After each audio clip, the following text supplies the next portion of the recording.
So where we left off, this transmission cooler line needs to be took off, and so does this one. This one can be took off with a pipe wrench, or even like a regular wrench. This one though, I had to go get a little disconnect tool set. I tried all kinds of little things out in my garage to try to get that off without it, but I had to go get it. So I recommend getting a set like this. About 20 bucks. They sell cheaper ones if you need to get a cheaper one. So there's different sizes in it. Just usually push it in, and when you push it in, it should release it like that. Yep, just like that. Now try not to let any transmission fluid oil get everywhere. Let's see what size this is. So maybe you can just buy the one size. This is the 3/8, 9.5 millimeter 3/8. So if you only got enough money to buy one size, that's the size for this. Okay, now I'm gonna go ahead and get this off right here. 3/4 on this one. This works perfect. Go ahead and get this out. Just regular wrench.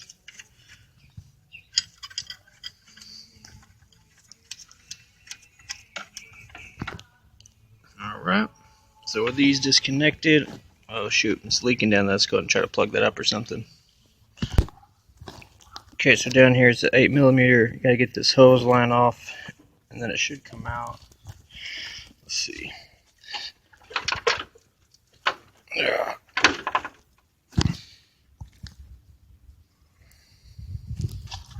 Take note of these to put them on the new ones.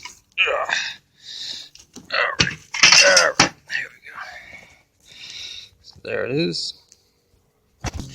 I'll see some of this type of stuff. You could, put this back in or take it out. I'm just gonna take it out. Well, I'm gonna take this piece off because I don't know how I'm gonna get it back in. But it'll have this type of stuff on it. You could choose to keep or get rid of. Just careful with your fan shrouds when you're putting the new one in. Don't crack your fan shrouds. And yep. All right, let's get ready for the new one.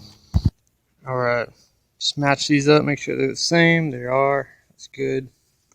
This is a Duralast. Part number is A1193. Lifetime warranty from AutoZone. So they said if it breaks, bring it back in. They'll give you a new one. Made in China. So see how that goes. But let's go ahead and put it in. My old one had these sticks on this side that kind of went in these little slots right here. I noticed that this new one doesn't have these slots. They have instead, they have these ones already on there, but there's no mounting spot for a bolt or anything. So maybe it's not necessary. I'm just gonna roll with it. Hope for the best. When you put these in, just be very careful not to mess with the fins. And yeah, just make sure if it's not going in, then just take a minute, find out what's going wrong. And then, because you don't want to rush it, you could break these plastic caps and these plastic tanks on the sides. So I'm gonna go ahead and put mine in carefully. I'm gonna do it off camera, but basically you just drop it in and just make sure the shrouds or nothing get in the way. All right, guys. So I got the radiator in. Now with this, there's it's already kind of in, but right down here, this radiator has like a peg, and it needs to go through the condenser's bracket, and then it goes into a rubber grommet on each side, on this side and on this side.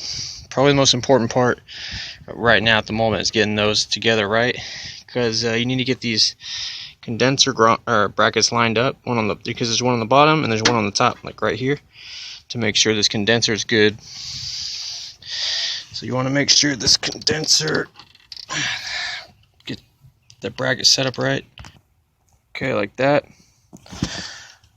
Okay, good. Now I'm going to go ahead and just get everything hooked, connected. Take this, that black cap off of this. Get this out of the way. This black cap comes off. This will just connect straight onto that.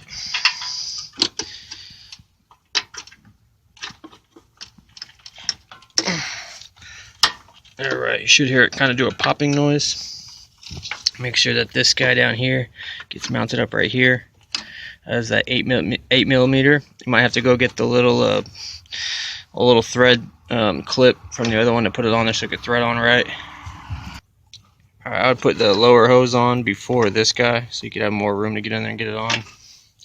I got new hoses. My new hoses right here. This is the lower. Here's the part number. It's a Dayco 71321. The upper comes with this little like heat shield. Same thing, Dayco 71763. I'm going to be putting these on. You know, that just goes from here to here. I'm gonna move a lot faster at this point in the video because I feel like if you got this far, you kind of get the idea of what you're doing. So I'm gonna go ahead and hook everything up, and I'll catch up with you in a sec. All right, guys. So kind of skipped ahead a little bit. Got my radiator in. Put these, tighten down the nuts on the condenser right here and right here. Now right here, I got my hose on, my lower hose with a new hose clamp. I got my ATF cooler line hooked up. It just plugs in. I hooked this back up. You just kind of push this nut to it and turn it, and then you use a wrench to tighten it down. Be careful because you could break this. It's not too strong right there. Now this lower radiator hose goes underneath. I'll show you real quick. Okay. The sun's kind of messing up the shot, but yeah, it just goes right underneath there. I put a new hose clamp down there. I didn't get this part from underneath. So if you're gonna drain your coolant this way, just have a huge bucket here, undo that hose clamp, and yank that thing off, and then let it drain. But I got that on. Let's go up to the top real quick. Okay, so I got my new upper radiator hose. Just goes to right here, the thermostat housing. This is the thermostat housing if you need to replace a thermostat. This is the ECT sensor if you need to ever replace that. I got a new water heater line because this one was about to burst, so I just put that. It just goes to there.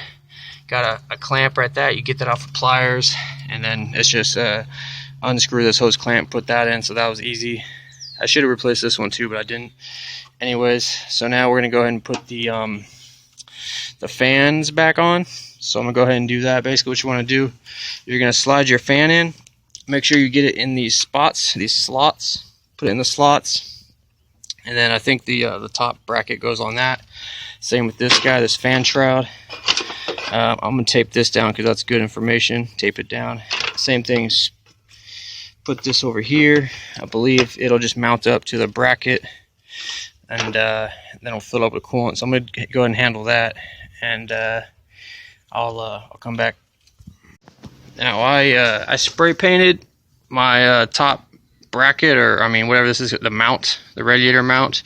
I made sure not to get any paint on this. This is the refrigerant sticker, and I painted this one too. So now these will kind of look a little better. Get these on. Alright, so I got these set up. Go ahead and gently get this put in. Just line it up the right way. Alright, so I put this on. Now if you remember, this has the bolts that are kind of in the little plastic brackets, and the bolts hold this and the hose right here. So get all these on. Don't forget this 10mm right here, and after that, don't forget to scoot your battery back over and tighten down the hold down. And then don't forget to get your clip.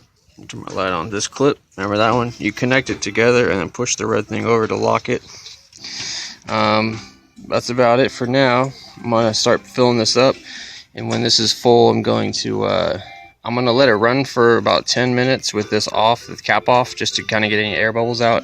Also put the heater on while you have that. Just put the heater on full blast while you got it running, and that should help get the air bubbles out. I recommend OEM coolant, but I'm kind of in a bind, so I had to get just some universal coolant.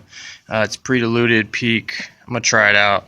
I'll write in the comments, like, you know, a year from now, see if it was any good or not. But yeah, I'd recommend OEM, but if you got to get universal, if you're in a bind like me, then we got to do what we got to do. I got 3 of these. I'm going to see how much it takes. But yep, I'm going to add this now. Alright guys, I'm about almost 2 quarts in. or I mean 2 gallons in. I got the engine running. I've been kind of just topping it off slowly. As you can see, it's pretty full. Just watching air bubbles come out of here. You know, I put some in my reservoir. Make sure you do that. And let's go inside and check on the gauge. Whenever I have it running like this, I'll watch the gauge. Gauge is about halfway, almost. I got the heater on, full blast on the heater just to circulate all the coolant.